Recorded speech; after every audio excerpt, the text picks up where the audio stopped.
Hello, everyone. Welcome back to our Port Moody Public Library book chats.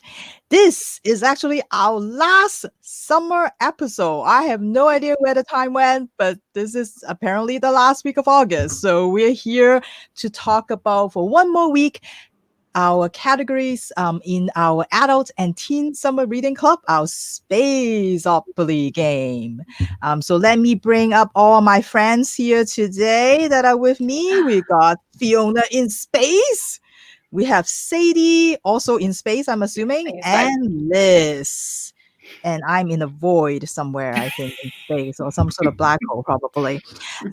So welcome everyone again to our book chat. And just a reminder, if you have been playing along with our Spaceopoly game, make sure you bring your Spaceopoly game board back to the library before September 5th so we can enter your name into our prize draw.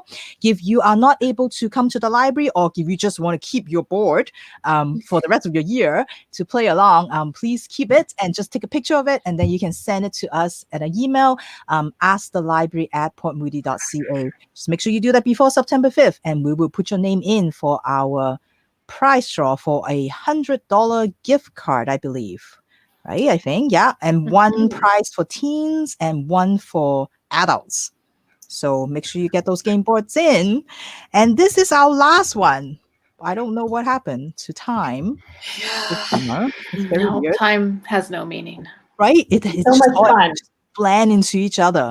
Just like space, I guess. Maybe. And I think I don't know, this is kind of like my confession is that I don't usually do reading club. This is like my first year doing this, and it was actually kind of fun. It definitely, this and the book chat definitely made me read a bunch of stuff that I probably would not read in terms of categories. So, and it also helps you narrow down what to read. So that was kind of nice. I don't know how everybody feels about the Spaceopoly game this year. It definitely showed me that I can fit fantasy books and historical fiction into many different categories. So that was good as well. I really enjoyed it a lot. And it kind of it pushed me into some things I wouldn't normally read and made me realize that I don't read the things that I thought I read. Like, I was like, oh, great, I should have tons of this book. And then I was like, oh, no, I don't have anything on my to-read list that is from this area. How about you, Liz? It was really neat to see how diversely you can read within a specific category or within a genre. Like I think all of us probably felt that individually we all read very diversely already, but to see and hear about what kind of options are available within each of those categories was really eye-opening. Yeah, go ahead. And I think the book chats really highlighted that as well, because while we were all talking about the same category, each of the books that we brought to them were very, very different a lot of the time. So yeah, and I hope everybody that played along also had a good summer of reading, and will continue until the fall. So I think I'm going to use this. This kind of helps. I'm just going to continue to play around with it and then see where I landed, because I definitely didn't make it all the way around the board myself. So when you only roll 1s and 2s, it's very difficult to make your way around that board. Yeah, and somebody pointed out that the game that this may potentially be based on has 2 dice, right? Like you actually roll it. Yeah, so you can actually make it a little farther, I guess, in the other game. I don't know. But ours is different, right? Clearly different. Nothing to do with that. Nothing at all. All right, so let's get to our first category. I think just like Liz and everybody pointed out, I think one thing that we can all agree on, there's not many things like that, but there's one thing we can all agree on, is that we're pretty excited about this next category, because I think it's really important to all of us that we have a collection at the library that represents have all different kinds of things in there, and that we have a good diverse collection for everybody. So our first category today is a book by an LGBTQ plus author. So I can't wait to hear what everybody has. So we are going to go to Sadie, who's going to kick us off with her book. Whoops, I just removed her from our stream. I meant to solo you. I'm so bad. I'm here. All right, so the book that I am going to talk about is called Dark and Deepest Red, and it is by Anna Marie McLemore. And this book tells two kind of intertwining stories. Much of the books that I really enjoy will kind of have this same kind of format to them, where one story is told in the past and one story is told in the present day. And so this one is the same. One story is set in Strasbourg in 1518, and one is set in the small town of Briar Meadows in the present day. So in 1518, the story revolves around Lavinia, or Lala, and her aunt. Lala and her aunt were forced to leave their home many, many years ago to escape prosecution for their Romani heritage. So they have settled in Strasbourg, and for the most part, they have been able to build a life for themselves there. This does, however, mean that they are having to hide away their heritage and hide away their culture in order to save their lives. They explain away their darker skin by claiming a connection to Italian nobility. Lala keeps very close to a group of young white women who are envied in the town, and both Lala and her aunt keep the secret of the transgender boy Alifair, who they take in as a child who comes to live with them. So they have all sort of managed to stay under the radar until the summer of 1518. So in this summer, a very strange fever sweeps into Strasbourg. The sickness causes residents of the town, mainly women, to dance. They dance and they dance and they dance and they dance and they dance. And no matter what their families do, or the town officials do, or the church does, these women will not stop dancing. It's like they have no control over their bodies. Some of them dance so much that they actually dance themselves to death. Now, with no other explanation, rumors of witchcraft start to be heard, and Lala, her aunt, and Alifair's differences start to be noticed more and questioned more. Many of the townspeople start getting suspicious that they may have something to do with this fever. 5 centuries later, we meet Rosella and Emile. They're teenagers, and they have both learned that in order to fit in the small town that they live in of Briar Meadows, they kind of have to do their best to be the same as everyone else around them. While neither of them is able to hide their darker skin, they can disconnect themselves from their culture and their background and their history. So for Rosella, this means dressing and talking like the other girls around her. For Emile, this means hiding his Romani heritage and refusing to learn anything about his family history. The two are sort of brought together and forced to look at their culture and their histories a little bit more during what's called the Glimmer. Now, the Glimmer is a time of magic that comes into the town of Briar Meadows once a year. And this magic brings a wavering light that kind of appears over the reservoir, and very, very strange things happen. And these strange things affect everyone and everything in the town. One year, it brought icicles that tasted a little bit like rose candies. Another year, the thorns on the trees and the plants grew so fast that you could just sit there and watch them. And all of these things are just very strange things that happen every year in October. The family or the town has just sort of come to expect it. Now, in this town, Rosella's family is known for their beautiful, intricately made shoes, and most specifically, their red shoes. So when the Glimmer comes into town this particular year, it causes every pair of Oliva family shoes to come out of closets, specifically the red shoes. So they come out of closets, shoeboxes, basements, and they demand to be worn. Now, Rosella herself does not own a pair of these red shoes, but she has managed to piece together scraps of a pair that her grandparents made years ago. And she's been able to put them together and form her own pair of shoes.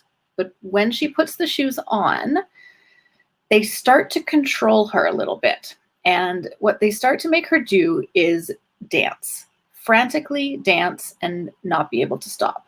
She also finds that she cannot take off the shoes no matter what she tries to do. As the dancing worsens, she is put into more and more dangerous situations. It becomes clear that Emile, who has a background of Romani heritage and might know something about the fever that occurred in 1518, it is up to him to figure out what is happening. So he now has to learn more about his family and learn more about his ancestor Lala, who in Strasbourg in 1518 may have had some connection to this dancing fever.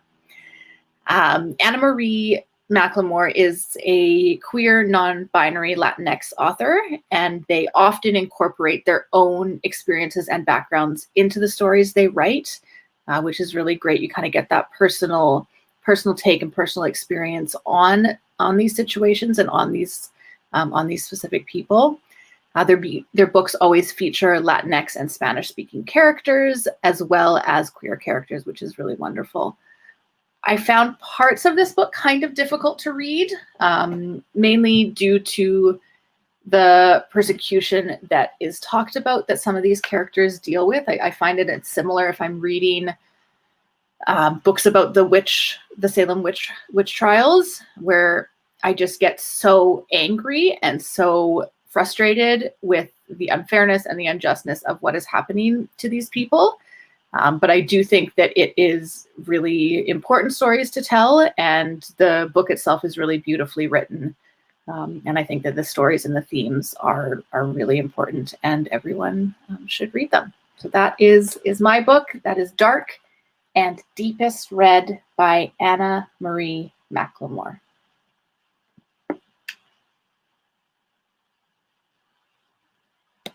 Thank you, Sadie. That sounds really good, and it sounds like a very a nice world building kind of way. And you describe it really well, because I'm like, that's so complicated. I'm trying to figure out the timeline and all the things that are happening. That sounds great.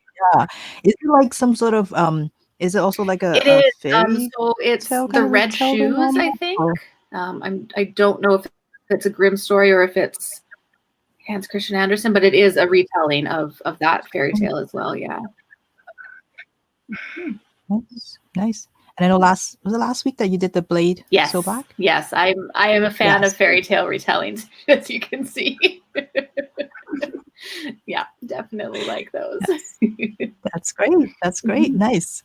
All right. And Fiona also has, I was trying to read about your book, and I'm like, I'm waiting for you to tell me about it, because I think that sounds really, really fun. So Yeah, I'm super excited about this one, and I really want to do it justice. So I'm gonna try to take my time. My book is Jonny Appleseed by Joshua Whitehead. And if you asked me what my favorite book was or is, I would probably say Dracula, and then I would say this book. It is fantastic. Virginia's laughing at me, I can see. But this book is fantastic, regardless of what you feel about Dracula.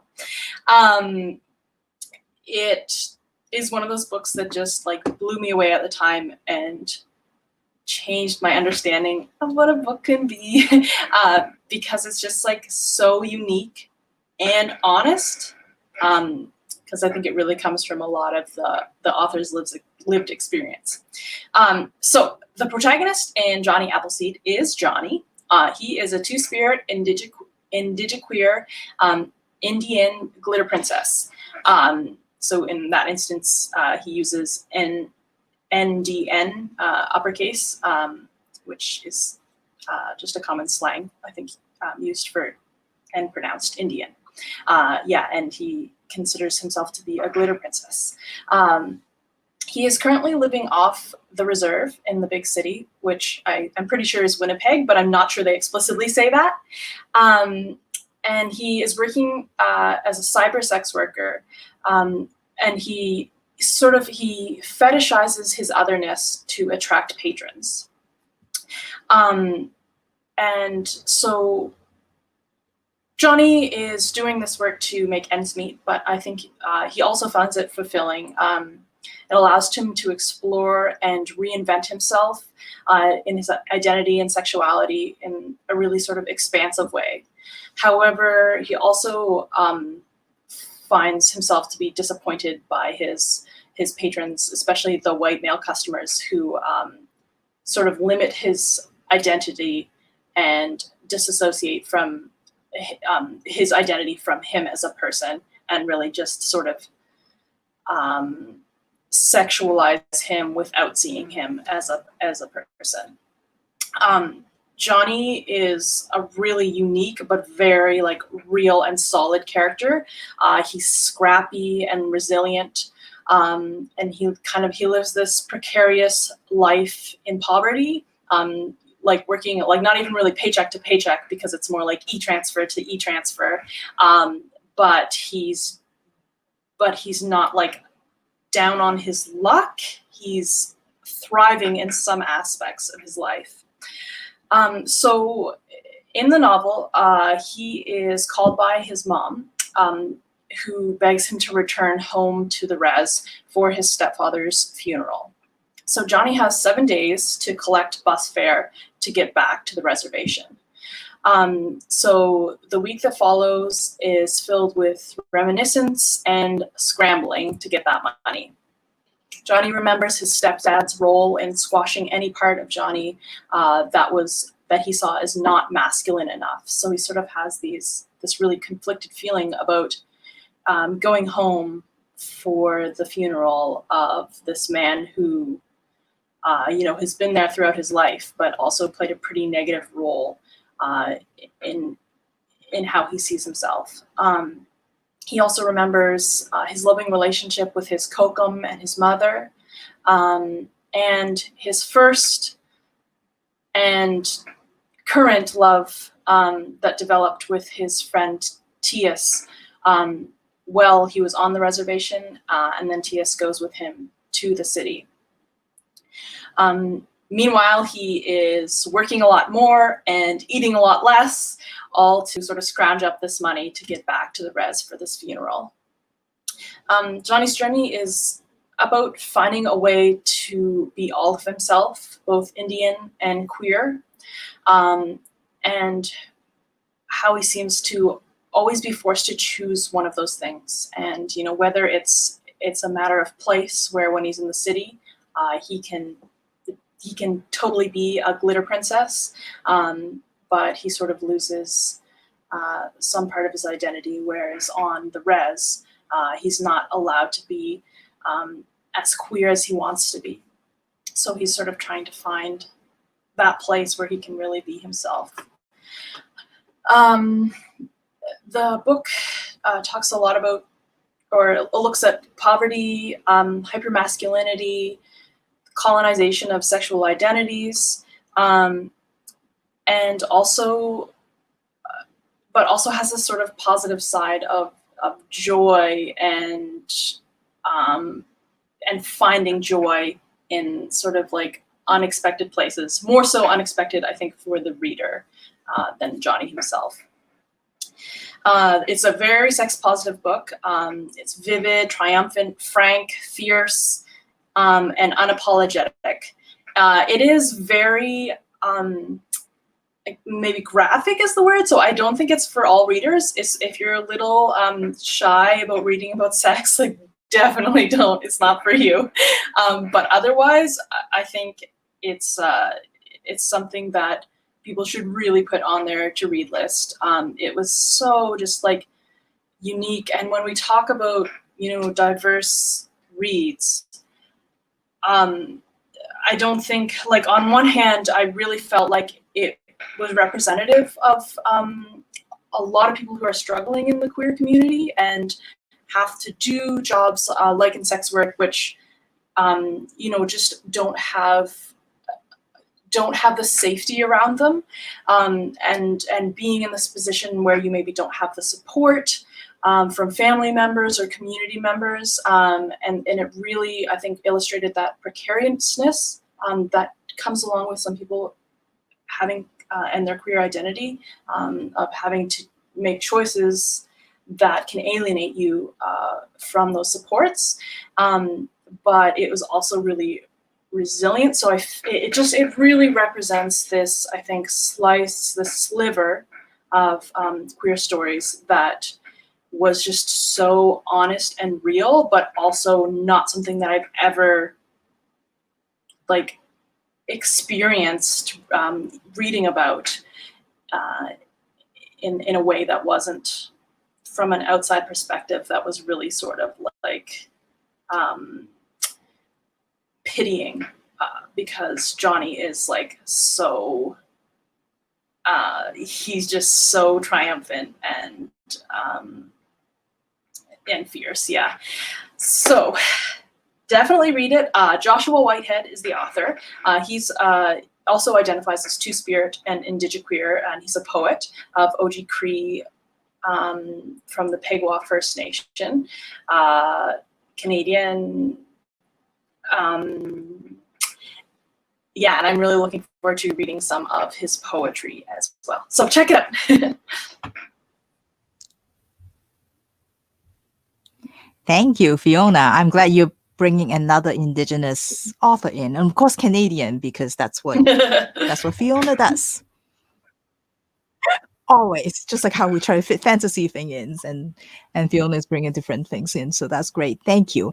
And just it sounds like, yeah, we'll have to give it a try, because it sounds like a very complicated book, but very interesting premise of the book. Yeah.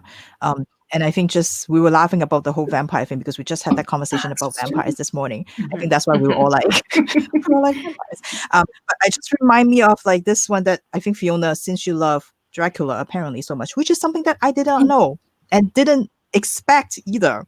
So that was new to me. But there's a new book coming out called Vampires Never Get Old.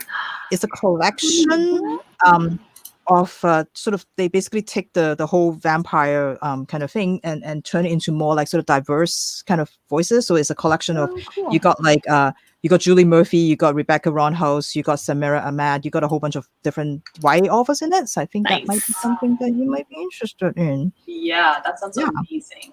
Apparently it was a bunch of authors that they were like, you know what, we miss vampires, and then they got together and wrote a vampire book. So I like the double use there of like vampires never get old, of like, yeah, they don't age, but also we never get tired of them. It won't happen. It's clever. So clever. mm. I also All love right. that mindset of like, you know what we haven't seen for a while? You know what we really need some? We need More some vampires. Let's bring them back. Different kinds of vampires. Yeah. All right, Liz, do you have something different for us? I feel like I loved all the different kinds of books that we're bringing today. So, Liz, what have you got for us? Yeah, I'd say the book I've chosen today for this category is a bit different from the books that have been discussed already. I decided to talk about On a Sunbeam, which is by Tilly Walden. And if that name sounds familiar to you, it's because she also authored and illustrated an acclaimed graphic novel called Spinning. That was a biographical look at her own adolescence, and it's a coming-of-age story where she really found who she was as a person, and that included her sexuality. So On a Sunbeam, I'd say, in my personal opinion, is equally as good as Spinning. It's received a lot of praise from not just others who are interested in graphic novels, but also those who maybe write more traditionally in the science fiction sphere. So this one does take place in a future timeline, partially in space and in different worlds that are sort of not exactly defined. So not sure when exactly in the future this takes place, but it is a time where they are traveling around in a spaceship that kind of looks like a fish for whatever reason. Now, if you are interested in reading On a Sunbeam after we chat about this today, you can either place a reserve on the book that we have at the library, or you can also still read it as a webcomic. So you can look at the installments in the sections that they came out in originally. But it was really great to see this compiled and bound together in a beautiful book. Now, there's two storylines that are going on within On a Sunbeam. And they kind of inform each other. So the primary storyline, or one of the storylines, is that a group of individuals, sort of a ragtag bunch, which is a few adults and also 2 adolescents. They are traveling together on this spaceship shaped like a fish, and they go and do jobs. So they're kind of like a contractor crew, and they travel around to different locations in order to do restoration work. Now, the types of locations and structures that they are restoring, these are beautiful architectural locations, beautiful buildings that reflect on the sort of beauty of a world that once was. So kind of are like, I guess, our heritage homes, if we wanted to find an analogy for that today. So they go and then they restore these places to their former glory. So they are working together as a crew, but you can really see in the storyline that they are a family of sorts. Something interesting to note about this book is that there are no male characters within the story. They're all either female or female presenting, or non-binary, actually. So there's no cis males. But ultimately, it's not really something you think about. When you're reading the story, these are people. These are people with raw emotions and raw feelings. And so they've come together as a ragtag bunch and are protective of each other and work together and are a family and there for each other. Now, one of the 2 adolescents, her name is Mia. And the other timeline within the story takes us back to Mia's life prior to working with this crew. She was admitted to an elite boarding school where, you know, as some teens are, feeling kind of awkward and wondering, what am I doing here? But she does meet somebody who ultimately grounds her at the school, and in a very positive way. And that student is named Grace. And they fall into a romance. They're like the best of friends. And ultimately, that brings Mia out of her shell, and she's enjoying her time at the school and enjoying her time with Grace. However, a series of events happens where that leads to Mia being removed from the school and ultimately ending up with the crew of the spaceship. Now, it was really interesting to see how the 2 timelines are interwoven together.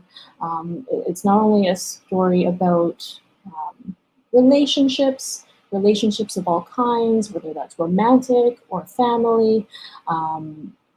It's really a story of self-discovery, I felt. So no matter the time or place, whether we're in the future, whether we're in the present day, it was a really beautiful story to see how these very inherently human struggles were illustrated by Tilly Walden. Yeah, she just has a real knack for, in sort of her sparsity of her illustrations, and also in her dialogue. It was just really amazing to see what she could do with that. So I felt that On a Sunbeam was definitely well worth the acclaim. Maybe for some of you who are sort of averse to graphic novels, this might be a nice one to give a try. Really atmospheric and really full of emotion.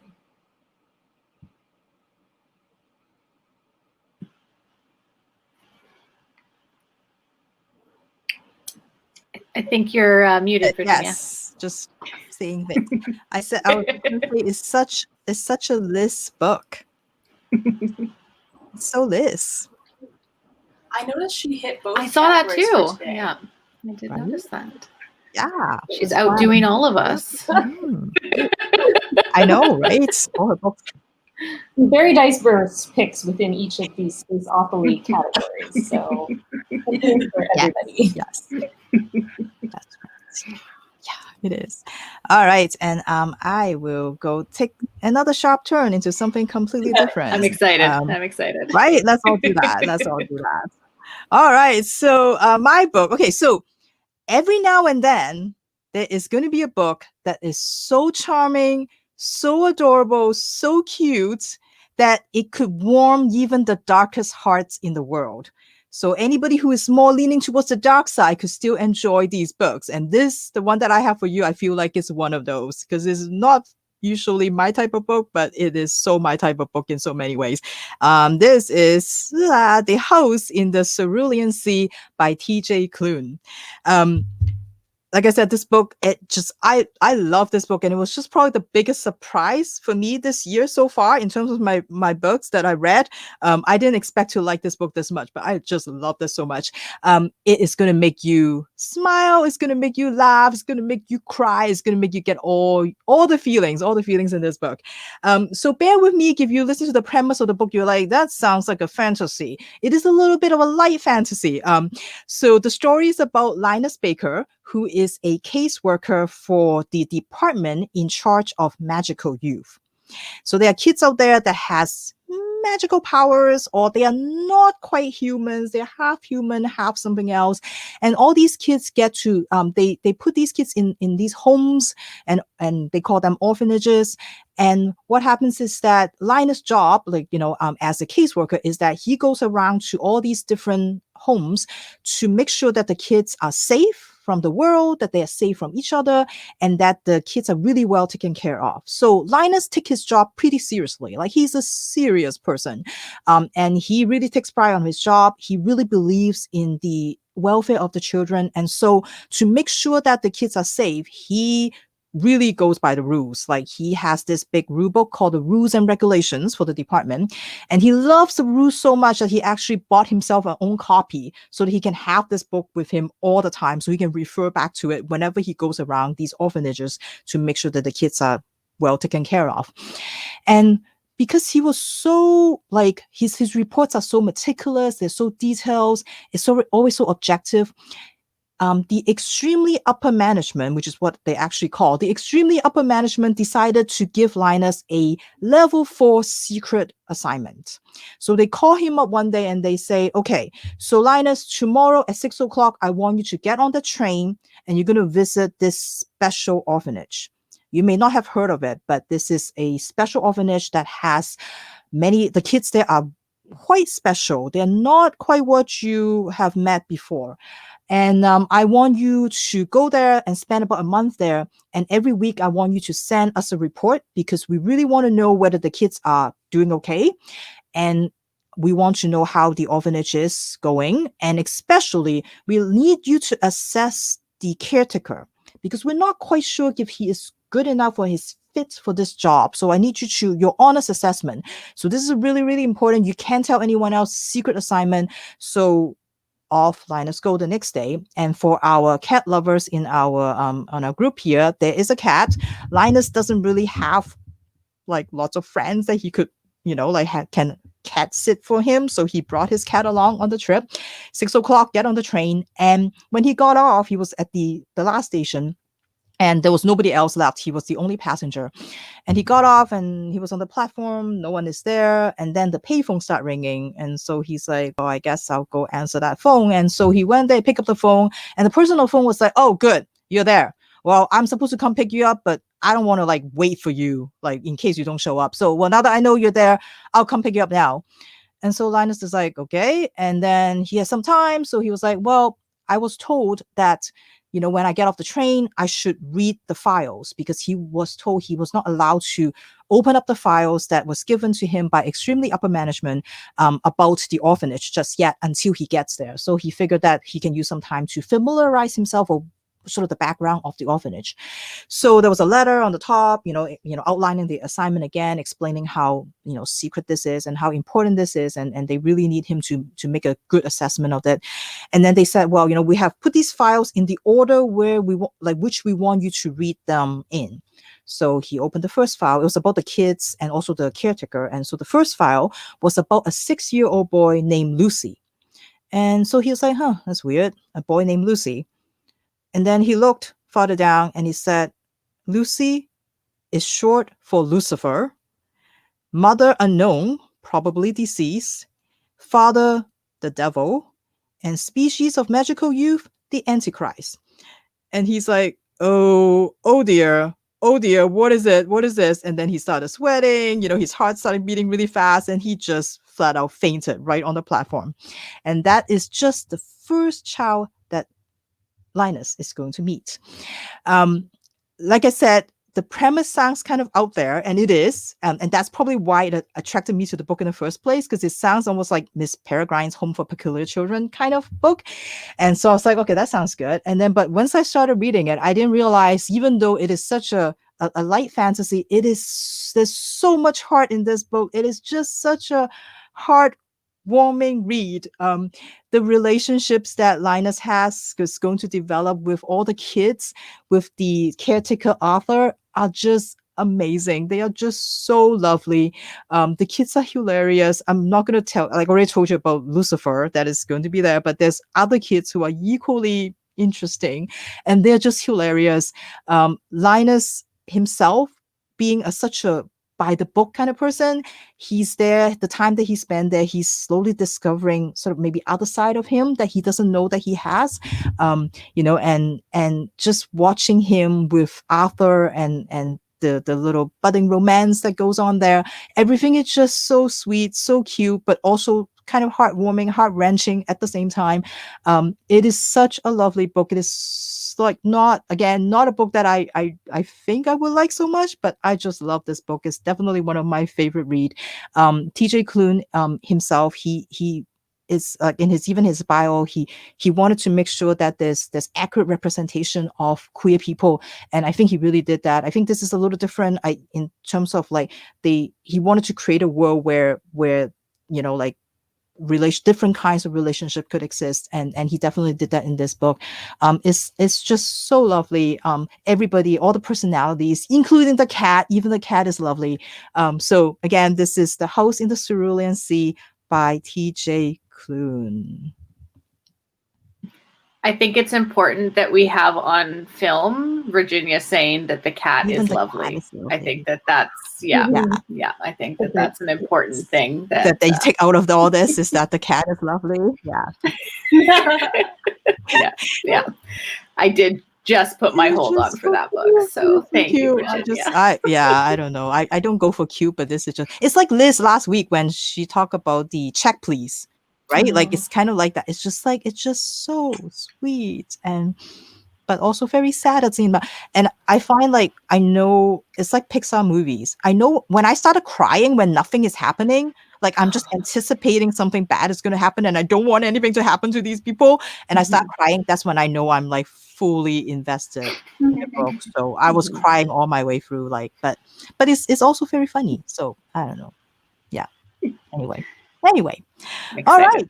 So that is our selections and our picks for books by LGBTQ author. There is a great book list on our website. If anybody wants to look for more suggestions, there's lots more out there. And I hope you check those out, and hope you love some of the suggestions that we suggested, and give them a try. So before we move on to our next category, which no one is excited about except me, let's just do our existential crisis question of the day, which I didn't know this is a thing, but apparently it is, because there's a huge discussion on Reddit about it. So my question for everybody here is, do you vocalize in your head when you read? So do you not, like, you're not reading out loud, but do you read in your, like, do you hear the words? Do you vocalize them in your head? Liz? I think so. Almost makes me want to just pick up a book and start reading silently to myself again, and then see what happens. I'm pretty sure that I do hear myself reading, especially if I'm really intently trying to concentrate. So if I'm reading in a public space, for example, and there's ambient noise around me, I can hear my own voice reading, but also sometimes there is the commentary. So if I don't want a character to do something, or I'm horrified, or I think something is so amazing, then I'm pretty sure I'm making commentary in my head, if not out loud as well. How about you, Fiona? Yeah, Yeah, definitely. And as Corinne says in the comments, do people not do this? Like, I definitely do this. And I think sometimes I might even like move my lips when I'm reading. Yeah. But I also like to listen to a lot of audiobooks. And I think that on one end, it's like, well, that does take that away from you, that ability to like hear the voices the way you would just hear them without someone saying them. But then it's also more relaxing sometimes because I think I'm not doing as much work. So like, I definitely do it when I read, but it's nice to have the option not to, so that you can listen to an audiobook sometimes. And how about you, Sadie? So I have actually thought about this question before this, because my husband read an article once that outlined the two different ways of reading. And one is you hear the words in your head, and one is you don't hear the words in your head. And I still have no idea what I do. So I think that I probably do, but I think as to the same extent as some people. Like I don't like listen, I don't necessarily hear like the running commentary. But yeah, I don't know. I mean, I guess yes. That's what I'm going to go with. I confidently say maybe. Yeah, I know. I didn't even think it's a thing. Just like Corinne, I'm just like, don't we all? But I guess it's like whether you not like reading out loud, but you're actually reading out the words. And I think when I was trying to read about it, I think a lot of people think that when people who train, so-called to speed read, try to minimize that so that you can read faster. Apparently, Yeah. But I'm just like, no. I think I don't know. Like I definitely do. Apparently, my husband said no, he doesn't. He just like he doesn't hear the words in his head, and I'm like, I definitely hear them. I feel like especially when I want to concentrate or when a book is really well written, I find myself like really taking my time, and that's definitely when I hear myself reading it in my head, I guess. I don't know. I wonder that I'm a really slow reader, and I struggled a lot as a child to like learn to read. So like I even still don't consider myself to be like a good reader, I guess. And I wonder that if it's like that because I read slow and I'm like hearing every word, so I can't do it fast enough that my brain just processes by looking. I have to hear it in my head. I don't know. Yeah, I don't know. It's just like I was just like thinking about it. I'm like, huh, that's like, and it's like Sadie, right? Like I have to kind of stop. Like, do I do this? Yeah. Do I don't know. Yeah. Like, listen, I want to go now, just sit and read a book, just so that I can. But now I'm like cautious of it, Yeah. so it's not gonna work because I know, like, I'm It's thinking true. about it, like, yeah. So Yeah, well, I'm reading something from my wall up there, and just like a tiny thing, and I'm moving my tongue, like as I read it. So yeah. Cool. So audience, give you know for sure or not that whether you can vocalize in your head when you're reading, let us know. And I feel like Corinne is definitely on the like, don't everybody do that kind of camp. So yeah. Great. So we have come to the moment that I've been waiting for this whole summer. Because it is Spaceopoly after all. So of course we have to do some spacey things. So this is a 3-for-1 today. We can have picks for either a science fiction, a book about space, or a book that has some spacey words in it, like universe, star, sun, and all of that. So yeah, so it may not be a science fiction, but that's okay. That's okay. All right. So Sadie, what have you got for this spacey category? All right. So I have chosen the last category. So I have chosen a book that has the word moon in it. So I am going to be talking about The Girl Who Drank the Moon by Kelly Barnhill. And this is a middle grade fantasy novel. And I absolutely love this. I read it a few months ago and I just fell in love with it. And sadly, this book is not part of a series, which made me really, really upset because it's the kind of book that I just wanted to keep reading about the characters and keep reading about the world that was created. And so this book takes place in a small village and the surrounding forest. 500 years ago, there was a great and kind wizard who lived near this village, but he was killed by an evil witch. The people of the village is called Protectorate. They since then have lived quite a quiet life, but a very sheltered life. They don't really leave the village all that much. They just keep to themselves. They're separated from everything by a swamp, by a forest, by a mountain, and they don't really know what else is out there. This village is all that they know. However, they do know that this evil witch is still out there. And in order to stop her from terrorizing their village, each year, the youngest baby in the village must be sacrificed to her. So every year on the day of sacrifice, the elders who run the village will take this baby away from their family and leave them in the forest for the witch. Now, so far, this sacrifice has kept the witch at bay. What the elders have not told the rest of the village is that there is no witch.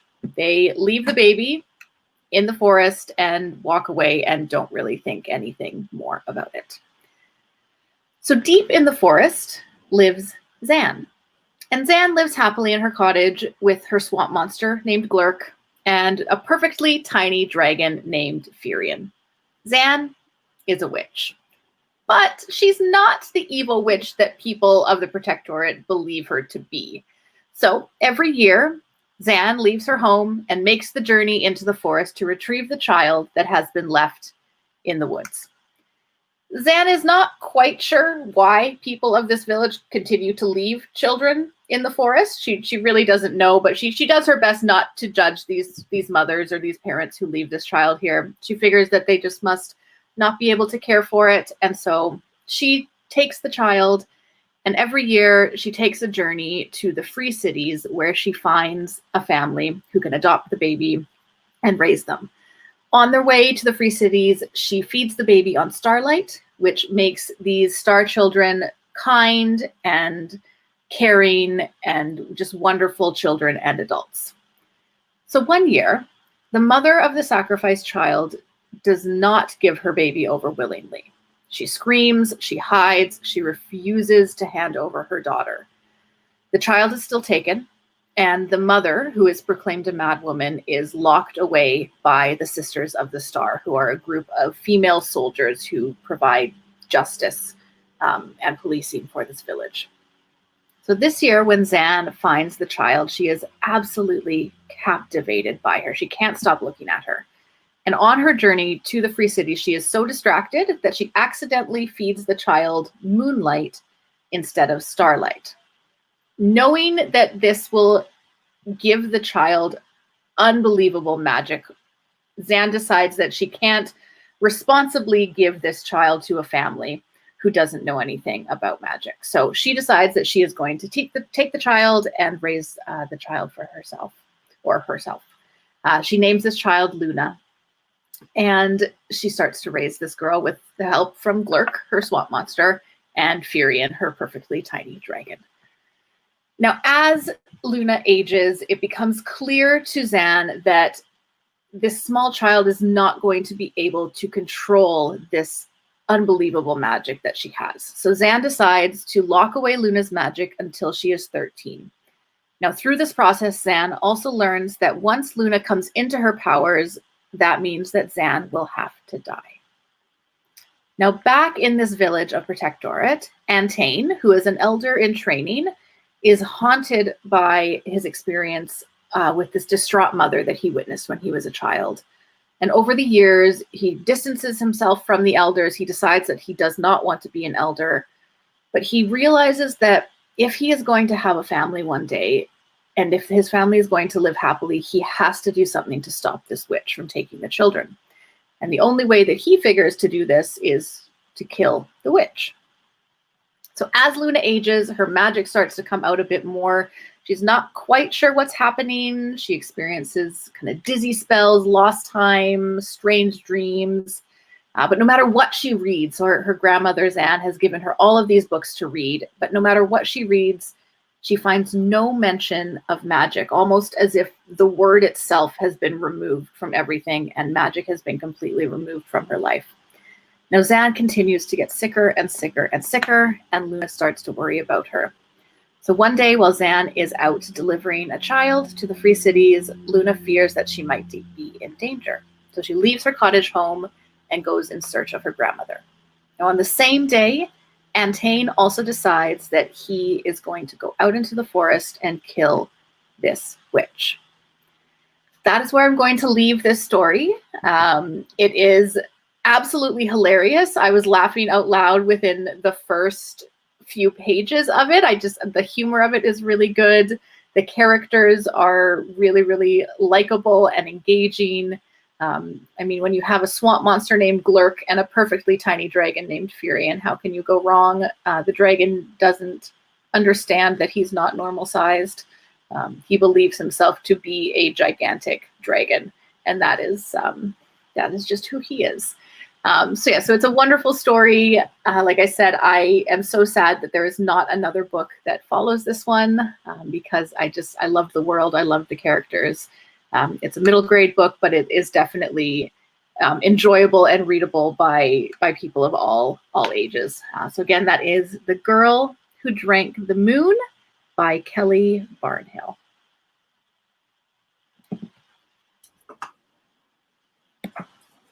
That sounds so great. So good. Let's go put hold on that. Yeah. Well, especially now that you left us all hanging with that ending. Now Like, you we'll have to read it. read it Now you for have to. ourselves. Have you read it, Fiona? No, I haven't. I feel like I started it, and I'm not a big. I don't know. Sometimes fantasies just rub me the wrong way, but I might give it another try. Sure. Okay. I feel like we have had disagreements about fantasies in the past, so I can understand that. So, yeah. Everything. How about just of everything in general? Like pizza. Don't It's start. true. Don't start. That's true.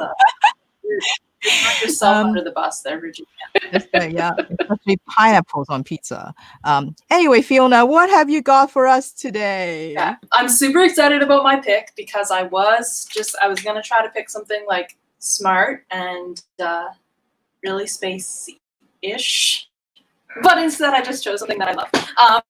So I chose a comic book. It is 5 Worlds, and it's the first one, The Sand Warrior, and it is written by Alexi and Mark Siegel, but it is illustrated by Xanthe Buma, Matt Rockefeller, and Boya Sun. So it's a really big team, and often comics have big teams. So I was like, okay, one of them's the colorist, one of them is the like the typist, the person who does the letterer. That's it. But no, they actually all like collaborate on these amazingly beautiful pictures. And I feel like that, like there's a lot of great things about it, but just the art is just so beautiful. Like the colors and the aesthetic. I'm hesitant to show because I know not everyone will be able to see the pictures, but it's just, I just want to step into the world. It's so pretty. Anyway, so it is a space fantasy, sci-fi fantasy, and it is a universe in which there are 5 worlds, and each of these worlds has a beacon. And I honestly can't quite remember like why there's people who are fighting, and there's a lot of politics in it, which I appreciate, but I also don't necessarily follow all the time. But essentially, these 5 beacons need to be lit. I don't know, because it will save the world. And there's 1 beacon on each of the worlds. And so our main character is Una Lee, and she is training to be a sand warrior. And she is a little bit of a dunce when it comes to school. They learn to control the sand, and she's not very good at it. And she's living in the shadow of her sister Jessa, who was a star student, but then mysteriously vanished. And so, as it turns out, it is going to be Una's quest to light these beacons. And along the way, she meets Ansu, who is from the slums and has a mysterious disease that is causing him to disappear. And then there's also Jax Amboy, who's my absolute favorite. He's so cute. And he is a starball player. So it's this big competitive sport that's televised and everybody's into, and he is the top player. But there's something about his character that I really want to tell you, but I won't spoil it. Oh my gosh, he's so great. And so this is a series of 5. Right, the 4th one just came out. And they all kind of, each of the books has a little bit of a different tone, but it just goes, it continues this narrative of trying to light the beacons and Jessa looking for her sister. But each one just builds the world more with new aliens, new starships, new like planets with just these amazing landscapes. So I don't really read it for the plot. I think I read it for the characters and for the new alien civilizations that we are going to meet along the way, and of course for Jax Amboy. So if you like Avatar, The Last Airbender, this is has a lot. It has some sort of similar, a lot of similar aspects actually, with kind of its own flair. Also reminds me a little bit of Amulet, and I think that's a really, really fantastic series, an excellent children's series. I found this to have a little bit more complexity with the world and stuff. So, I mean, as I am an adult who watches cartoons and loves cartoons, but I did find this a little bit more appealing to me as an adult than some of the other kids' graphic novels. So, I can't tell everyone that they should go read this, but if you like space worlds and you like beautiful artwork, you should pick it up. You can certainly tell people to go read it. Everyone should go read it. Like, I can tell how much you love this book because you're just like smiling the whole time. So yeah, I think, and this is our last summer episode, but we will continue our book chats every Wednesday. And I think one of our very upcoming theme is going to be graphic novels. Which is going to be very exciting. And I think it's so true. Like, like the art makes such a difference. Like I can read it. Like, it doesn't matter how good the story is. Give the art, I can't deal with the art, then like forget it. Like I can't. But that looks great. That looks really good. Like you said, you just want to jump into that world. So yeah. Just want to paint all my walls these colors. Like, just take a swatch and yeah. All right, Liz, what have you got for us today? I've got something completely different. Yet also similarly wonderful, I guess. For those of you who are looking for something a bit more sci-fi and written like as a novel, then this might be a book for you. So this one is called Vessel, and it's by Lisa A. Nichols. And this is a debut work by this author. It can be classified as a psychological thriller. And it indeed is, as you can tell by the cover, sci-fi that takes place partially in space. I'd say it's more of a soft sci-fi, as it does also take place in our present-day world, Earth as we know it. So the premise of the story is that Catherine Wells has been the lead astronaut on a team that has been sent by NASA to go to a planet that is completely outside of our current solar system as we know it. So different solar system, new planet, and she's led a team of 6, including herself, out to this planet to conduct tests and to basically see what's going on there. So kind of along the lines of Andy Weir's The Martian, I thought, in terms of how this book started. So here's the thing, though.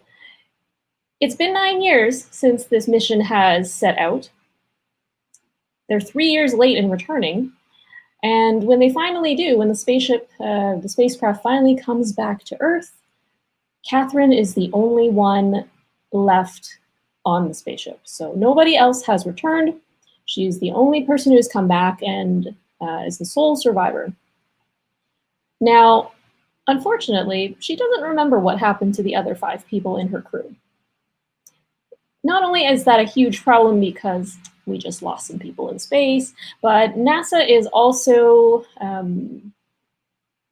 sending another crew out to essentially do the same mission to the same location imminently.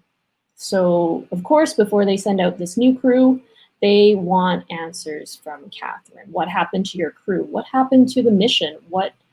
What's going on that planet? Unfortunately, she has amnesia for a large chunk of the time that she was away. So she doesn't remember what happened to the crew. She doesn't remember getting back on the spaceship. She doesn't remember if there was anybody else on the spaceship with her at that time.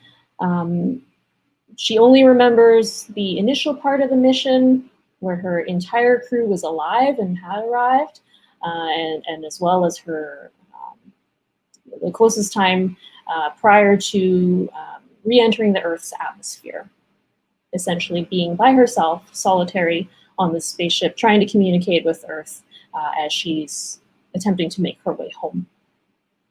So during this time away, of course, the entire crew was presumed dead, Catherine included. Her young daughter has since grown up and is about to enter college.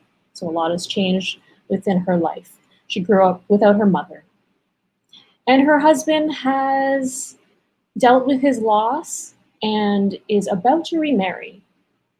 So not only is Catherine's world turned upside down when she returns and sees that things are different, but also the lives of her family. So much like somebody returning from war, she's got a lot of things going on in her mind. She's got survivor's guilt, a lot of trauma, PTSD. She spent a long time in solitary confinement, essentially, on the spaceship by herself, which also played a lot upon her thoughts. And now to top it all off, the relationships that she had 9 years ago continued on without her. And so she's having to readjust to that. So I'm not going to give away what exactly happened during that time. If you're curious to know what indeed happened to Catherine Wells's crew, you'll have to read that for yourself. But for those of you who do enjoy books along the lines of Andy Weir's The Martian, for example, other books about colonization or space missions, this one may be for you. It's a bit lighter, so in terms of not being a very hard science fiction, none of that world building kind of stuff. So if you are also curious about reading sci-fi, maybe learning a bit more about missions, and also are fans of strong female characters, female protagonists, then this might also be a sort of gateway book for you to try out some sci-fi. Thank you, Liz. Strong female character, Sadie. Go for it. Science fiction. I know. I'm not. It's okay. I thought Liz said that just to bait you on this. I know. You're on the spot. So something about space. I can't. Space. Can't do All it. right. That's do fine. That's fine. Fantasy is great. Just Yeah. I even tried to read a fantasy, like a science fiction fantasy. So it was like set in space, but it was very fantasy heavy, and I couldn't do it. I just couldn't. Okay. You tried. I did. It's all good. It's all good. That's why it's great, because we all like different books and we get to talk about all different kinds of things. So yeah. So so I have also got something completely different. And it's impossible to pick a science fiction. Impossible. So I try to limit it, very limited, to sort of what I think a book that like sort of has all the elements that I love about the kind of science fiction that I like. Quite different from what Liz was describing. So this is The Wrong Stars by Tim Pratt. And of course, it's got the word stars in it also, so it also fits that category. And he's also a bisexual queer author, so that also fits that other category. So anyway, so this book has everything I love about, I think, science fiction, which is, I think, the subgenre that I like the most is probably space opera, which I think some people describe it as fantasy in space. That's probably why I love it so much. And it's got the Fang family in the space on the crew. It's got like really good great like characters. And again, it's all about like, for me, it's always all about the characters that, like that's what make the science fiction interesting for me, at least. And it's got all the snarky, snappy dialogue, and bantering. It's also got like a central kind of intriguing mystery conspiracy that sort of drives the plot along. So that's kind of what I love about my science fiction, and this is one of those. So we are on board the White Raven, which is captained by Captain Kelly Machado, and she and her crew has just discovered what they call a Goldilocks ship. A Goldilocks ship is a ship that was sent from Earth about more than 500 years ago to go look for a planet that is habitable and maybe to make first contact with aliens. And so these ships were sent out many, many years ago, and what Captain Kelly found the ship just sort of hanging around near Neptune, which is very weird because even with the very primitive technology, this ship should have made it farther out. They shouldn't still be in the solar system. So that was weird. Also, when they looked at the ship on the outside, there's all these weird modifications that seem to have been made to the ship. So they're kind of wondering maybe some savages have already got to the ship. And so they're not really sure what's going on, but it looks a little different. So they went inside to take a look, and they found that they pretty much no survivors except in a cryogenic pod.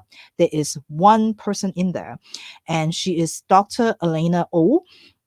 And she's the only person that they found on there. So they figure, well, I guess we have to wake her up and sort of maybe she knows what's happened. So they woke her up, and the first thing she said, like, being kind of, I'm sure, very disoriented about sort of where she is. She's like, aliens, we saw aliens. We made first contact. And then she sort of like went unconscious again. And so Kelly and her crew was like, well, I guess we have to tell her now. Someone have to tell her that we've already made first contact. That's old news. Hundreds of years ago, Earth is still there, like it's made more habitable now because they have actually met a species of aliens called the Liars. And they call them the Liars, not to their face, but because these aliens like to make up stories. They don't like to tell the truth for some reason, and they just you don't want to trust what they say because they will make up weird stories about random things, even very like unimportant things. They will lie about it for some reason. So they call the Liars. And but the Liars have given them a lot of technology so that they can travel in space really quickly. They've got like Earth, they've made Earth better now. So like people can still live there and sort of all that stuff. And so they're kind of like, okay, well, I guess we have to tell this Elena about it. And so they decided to maybe just take a break on a space station to figure out what they're going to do next and see what Elena wants to do. So when Elena wake up again, she's kind of like disoriented and her memory slowly coming back about sort of what happens. And she keep describing the aliens that she met. And Kelly and her crew was like, well, that doesn't sound right because it's nothing that looks like the Liars. So maybe she actually came across another species of aliens that they actually have no knowledge of or something. And then when they look at her ship and see all the different modifications, they realize that there's this box that is sort of attached to the engine. And so they're like, this is weird. There's like this weird box. They've never seen it before. They don't know what it does. So they decide to take it to the Liars and see if maybe they know what it is. And so they're like, hey, do you know what this is? And the Liars just stared at it and they let out this like high-pitched scream and they just ran away. And then suddenly the next day, all the Liars like evacuated from the space station. They all just took off. And so they're like, well, I guess this is something that they know, but they don't want to tell us what's going on. So from then on, they will have to figure out, first of all, what this is, what this does, why did all the Liars left, and also what Elena wants to do, because she remembers like what happens to her ship, and she would like to go back to rescue the rest of her crew. So who's going to help her? Is Kelly going to help her? She is, because and so I think what this book is, it's not, it's unlike Liz's book, which is more, I think, probably more a little more serious. This is a fun kind of adventure, a fun space opera, just give you like a nice fun adventure for the summer. I think this is sort of the kind of book. I also really appreciate the different diversity in the book. The author himself, like it sort of reminds me of one of the San Diego Comic-Con session recently that has it's a bunch of authors, and they were talking about why science fiction attract them, and the authors were either female authors or non-binary authors, and they talk about how in science fiction, because like the readers themselves are kind of primed to explore new worlds, right? That's what science fiction is. You go and explore worlds that are different from this world, and so in the worlds that you're going to create, you can do whatever you want. You can throw all the physics out the door. You can throw all the social norms out the door. You can create any world you like. And the readers are ready for it. The readers are we expect a challenge to kind of go into a world where it's different, where, there's different societal norms, there's different rules that people play by. And it's always exciting to kind of imagine worlds that can be different. And I think Tim Pratt is trying to create a world where you got all kinds of sort of diverse characters in here, and it's not just the humans that are diverse, even the aliens themselves, they are all diverse too. Like, so not like even the same species, they all still have very different among them. So which I really appreciate, because you can see it's a book that's just imagine a world that is very different, that we all coexist, and sort of like the other book that I had earlier is it's just nice to read about sort of something, that where we can all be there. And, so this is book 1 in the series. It's called the Axiom series. And so I am looking forward to dive into the next book. And I realize I don't know what I just said. It's just kind of ramble on. So that's because I'm just like, anyway, so yes, so that is our book chat. We went way over time, even though there's only 4 of us. What happened? We're just all just talking. Yeah, books. Can't stop talking about them. Always fun. Yeah. So this is our last summer one, but that's okay, because next week we will be back with more book chat, same time, same place. And I believe Miss Corinne will join us again next week. She skipped the space. She'll be back next week. So until then, I hope everybody has a great summer. And remember, don't forget to turn in or take a picture of your Spaceopoly and send it back to the library so we can put you into our prize draw. And until then, have a great time reading, and we will all see you next week. Bye.